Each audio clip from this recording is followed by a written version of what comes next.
Teshtale.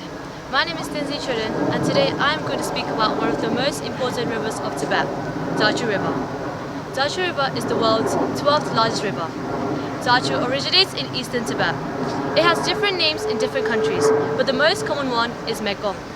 Mekong travels 4,200 kilometers from its source to the South China Sea. Mekong travels through Tibet, China, Vietnam, Thailand, Laos, Myanmar and Cambodia.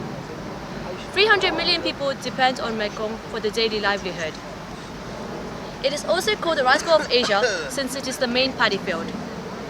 Despite the normal usage of drinking water, Mekong is the source of irrigation, transportation, fishery, industries such as mining and power generation.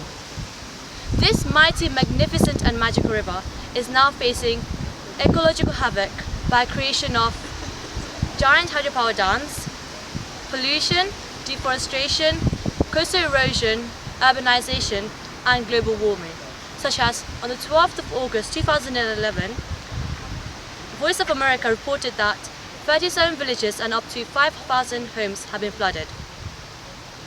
When you drink water from a bottle, think of Tibet, the source of major rivers of Asia. Water security is basic human rights, and China's thirst for urbanization and dams building are killing millions of people. We urge government of China to stop this unnecessary wastage of water and unsustainable urbanization. Speak up now. Speak up for the water security for the future of this planet. Thank you.